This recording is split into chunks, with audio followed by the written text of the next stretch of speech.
नमस्कार दोस्तों, स्वागत है आपका हमारे प्रत्येक यूट्यूब मंच पर। दोस्तों, जिस प्रकार से बिहार के भीतर राजनीतिक परिस्थितियां बदलती जा रही है, काफी तेजी से घटनाक्रम चल रही है, उसको देखते हुए अब ये साफ कहा जा सकता है कि अगले चंद दिनों के भीतर बिहार के भीतर कोई बड़ा राजनीतिक परिवर्तन देखने को मिल सकता है। कोई नई राजनीतिक तस्वीर रिलीज होते हुए आपको दिख सकती है, क्योंकि एक तरफ जनता दल यूनाइटेड यानी जेडीयू सत्ता और पार्टी बचाने की जद्दोजहद में जुटी हुई है, तो वहीं पर राष्ट्रीय जनता दल आरजेडी भाजपा को रोकने में लगी हुई है, तो वहीं पर भारतीय जनता पार्टी यानी बीजेपी बिहार के मुख्यमंत्री पद को कब्जाने में लगे हुए हैं। और इन तमाम जद्दोजहद के बीच साम दाम दंड भेद, इन तमाम सारी चीजों का खेल होते हुए आप देख सकते हैं, आज ही ईडी की दस्तक हुई है नीतीश कुमार की सरकार के एक बेहद खास अधिकारी के यहाँ, सत्ता के काफी करीब माने जाने वाले अधिकारी के यहाँ, इतने करीब कि रिटायरमेंट जब हो जाता है उसके बाद भी उसी पद पर कॉन्ट्रैक्ट के आधार पर उनकी नियुक्ति फिर से कर दी जाती है, यहां तक कि जीएम का प्रभार दे दिया जाता है। बड़ा विभाग है, मालदार विभाग कहा जाता है। और पता नहीं बिहार की राजनीति के भीतर ऐसा क्या है कि जब जब और जिस लिंक के बारे में चर्चाएं होती है कि ये आरजेडी और जेडीयू के बीच एक कनेक्टिंग लिंक हो सकते हैं, ठीक वहीं पे धावा बोल दिया जाता है एजेंसी के द्वारा। 10 जनवरी का घटना आप याद कर लीजिए, उस समय भी चर्चा हो रही थी कि बजट सत्र से पहले भी बिहार के भीतर कुछ खेला हो सकता है। 10 जनवरी को राजद के नेता और लालू यादव से ज्यादा नीतीश कुमार के करीबी कहे जाने वाले आलोक मेहता के घर के ऊपर उनके परिवार से जुड़े हुए कोऑपरेटिव बैंक को लेकर के ईडी की दस्तक होती है। मामला वहां रफा दफा कर दिया जाता है। जरा उससे आगे निकल करके देखिए, और अभी 2 दिन पहले ही 25 मार्च के दिन आरके कंस्ट्रक्शन नाम की एक कंपनी होती है, उसके ऊपर सीबीआई की दस्तक हो जाती है। कथित तौर पर घूस की लेन देन की बात की जाती है, रिश्वत की बात होती है।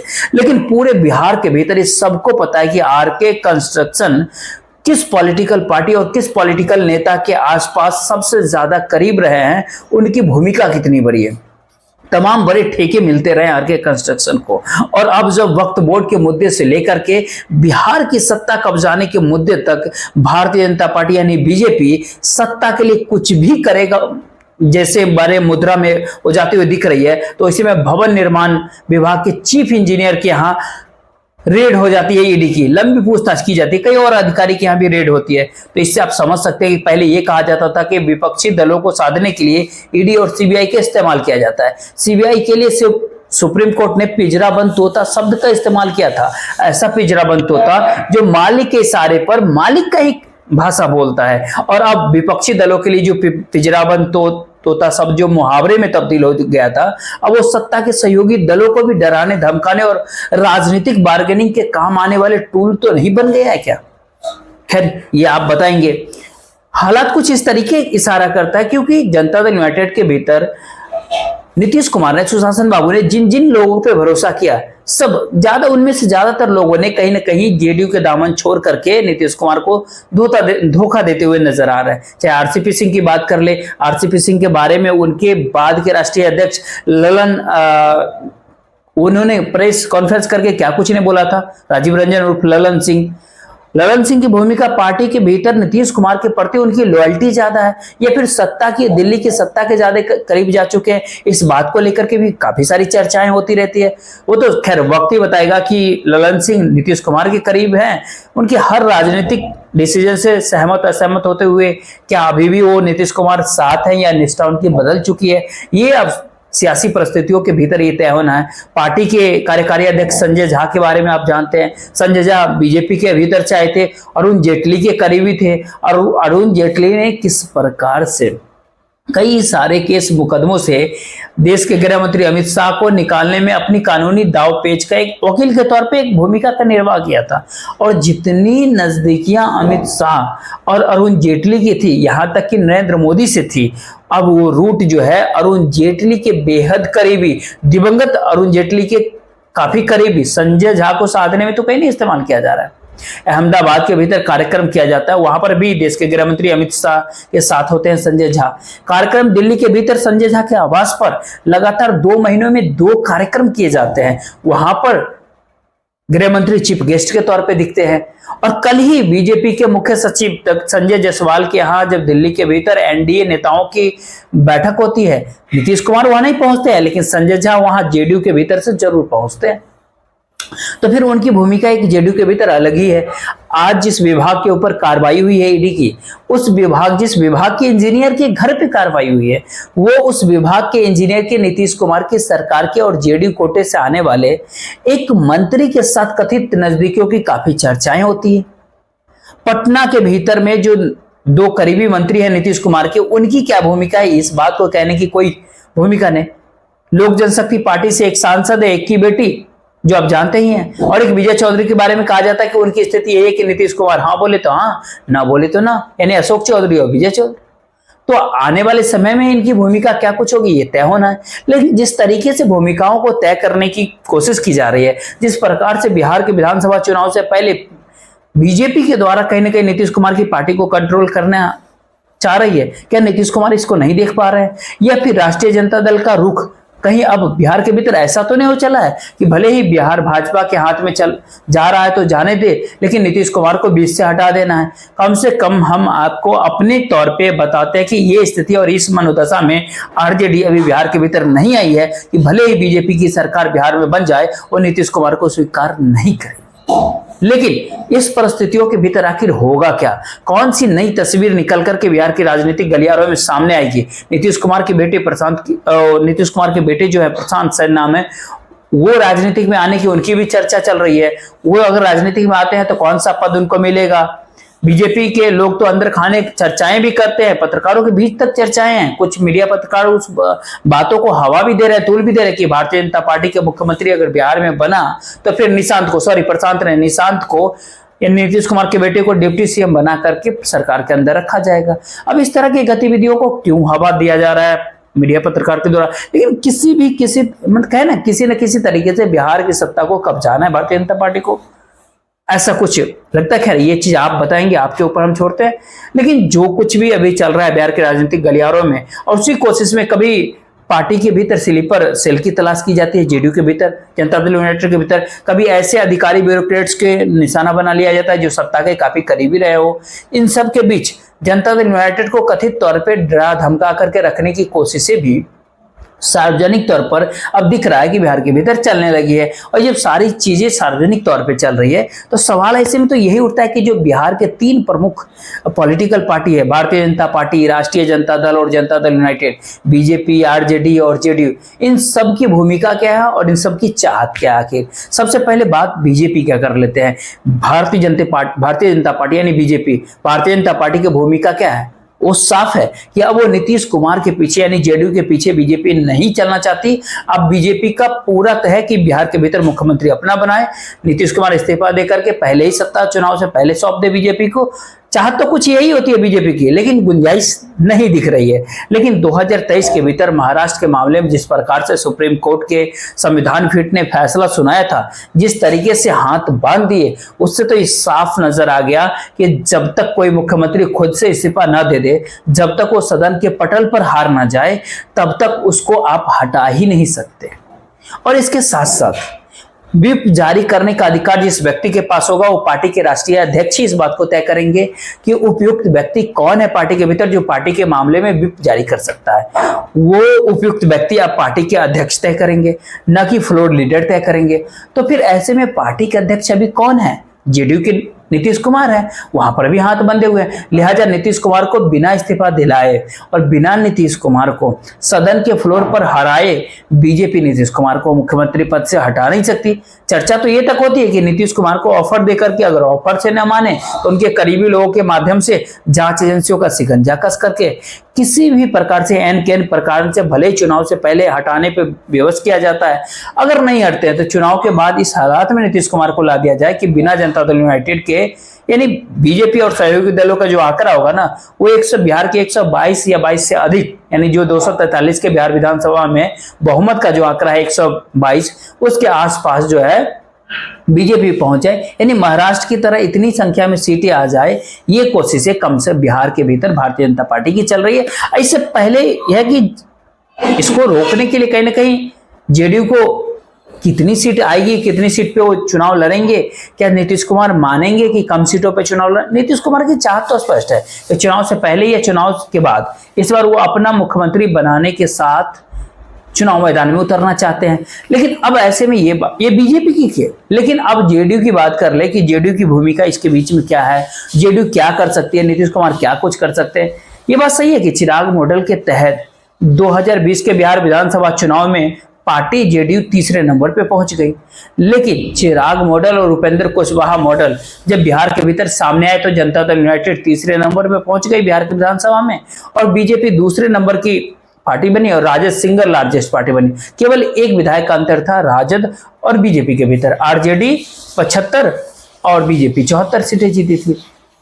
अब कोशिश भारतीय जनता पार्टी की है कि जनता दल यूनाइटेड की सीटें 43 से भी कम आ जाए। अगर 43 से कम नहीं होती है जेडीयू की सीटें तो ऐसी हालात जरूर बन जाए जैसे कि राजद और जेडीयू मिलकर के भी सरकार ना बना पाए।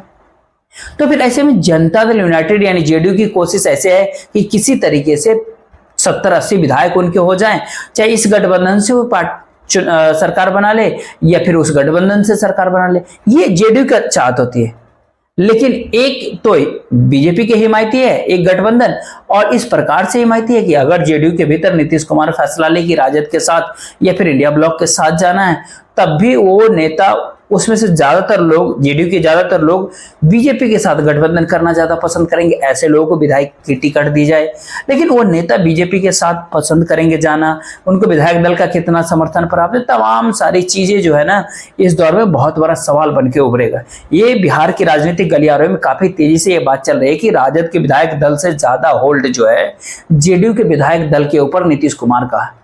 राजद के विधायक दल पे जितना होल्ड तेजस्वी यादव का है उससे कहीं ज्यादा जेडीयू के विधायक दल पर अब भी नीतीश कुमार का होल्ड है। अब भी नालंदा के लॉबी जो बीजेपी के साथ संबंधों के हिमायती कहे जाते हैं, जो भी बिल्कुल लॉबी के विपरीत खड़ी होते हैं, कुछ जिसमें कुछ ब्यूरोक्रेट्स की भी काउंट की जाती है, गिनती की जाती है, और जिसमें अधिकारी से नेता बने लोगों की भी काउंट की जाती है, उनकी भी गिनती की जाती है। तो उस पूरे लॉबी के साथ जो बिहार के भीतर सरकार बनाने के लिए जो संख्या बल की जरूरत होती है, यानी ये कहे कि विधानसभा के विधायकों की वो संख्या उनके साथ है, तो फिर जनता दल यूनाइटेड के पास विधानसभा के भीतर पार्टी के संख्या बल तो 2-4 विधायक इधर उधर हो सकते हैं, लेकिन संख्या बल इतना बड़ा है कि वो संख्या बल के आगे किसी की चलनी भी तो नहीं है।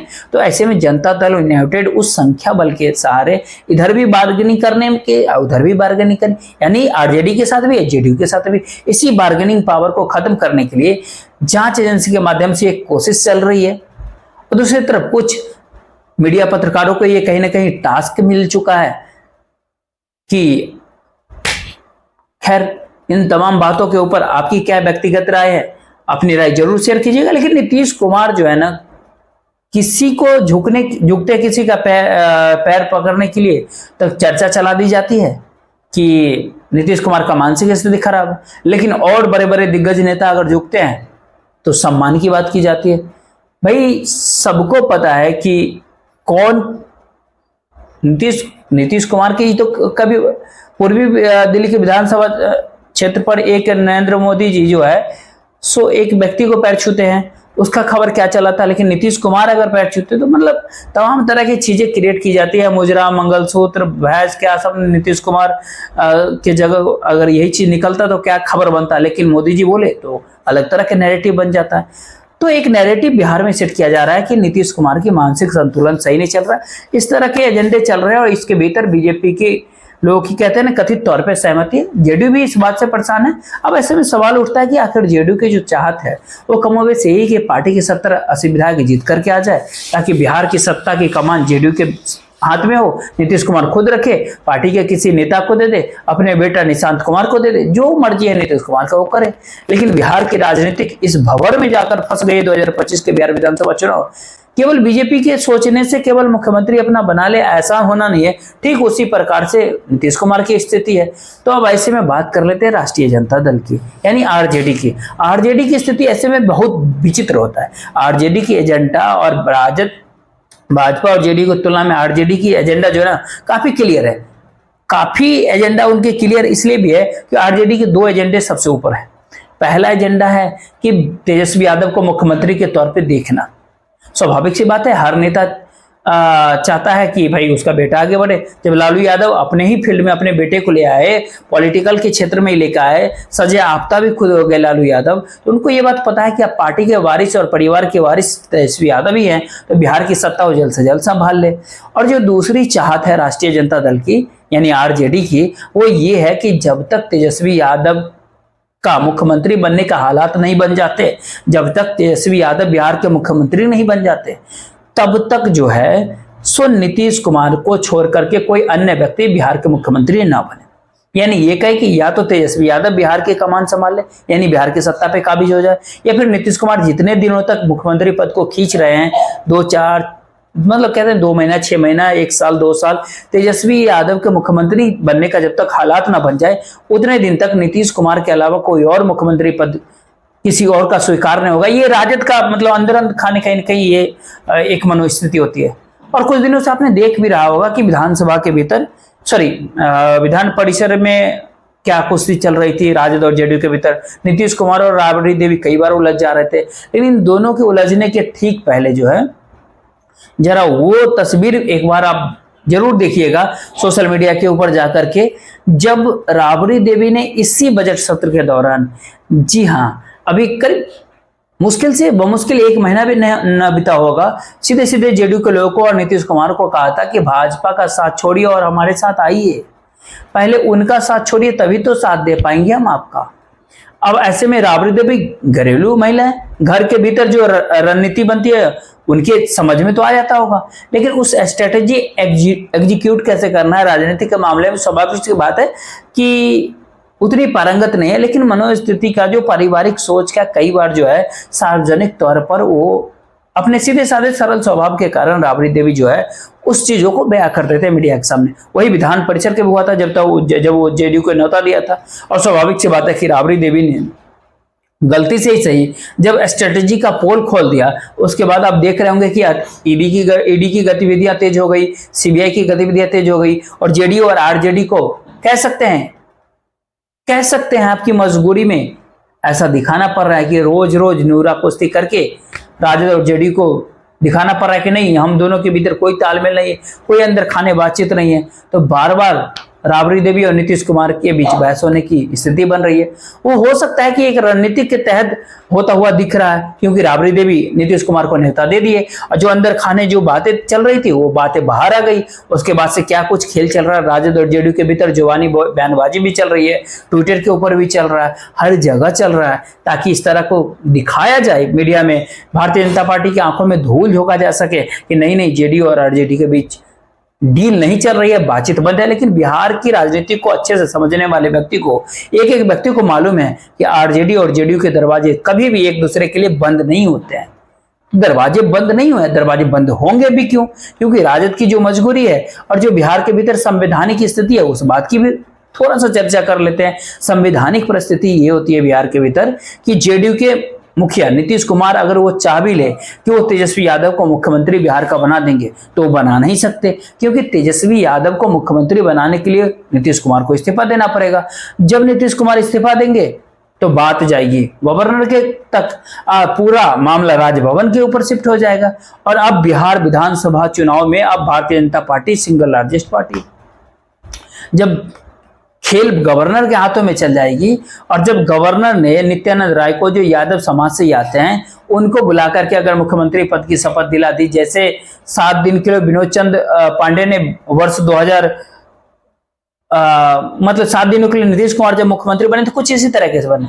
अगर वैसा कुछ स्थिति होता है तो फिर क्या होगा?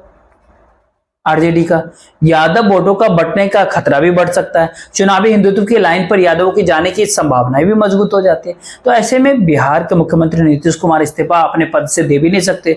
2022 में इस्तीफा देकर के पाला बदल इसलिए किया था, और कैसे किया था जरा उन परिस्थितियों को याद कीजिएगा तो बातें साफ हो जाएगी। 2022 के भीतर हमने आपको पहले भी बताया था कि 2020 के बिहार विधानसभा चुनाव में 75 सीट आरजेडी जीते थे, 74 बीजेपी जीते थे, केवल 1 सीट का फासला था। फिर मुकेश सैनी की वीआईपी पार्टी के कैंडिडेट को, जीते हुए कैंडिडेट को अपनी पार्टी में बीजेपी ने मर्ज कराया था और सिंगल लार्जेस्ट पार्टी बिहार के भीतर बन गया था। उसके बाद जो परिस्थितियां थी उसके भीतर ओवैसी के AIMI के जो ओवैसी की जो पार्टी उसमें से 5 में से 4 विधायक जिनके बारे में खबर थी कि वो JDU ज्वाइन करना चाहते हैं, नीतीश कुमार ने ही उनको RJD ज्वाइन करने को कहा कि JDU नहीं RJD में जाओ। और क्यों कहा था? क्योंकि बीजेपी 74 से 77 पहुंच गई थी, तो फिर वो चाह रहे थे कि राजद भी 75 से 79 पहुंच जाए, सिंगल लार्जेस्ट पार्टी बन जाए, ताकि उनको इस्तीफा दे करके फिर से शपथ लेने में गवर्नर के हाथ बंधे कि सिंगल लार्जेस्ट पार्टी को हम बुलाने जा रहे हैं।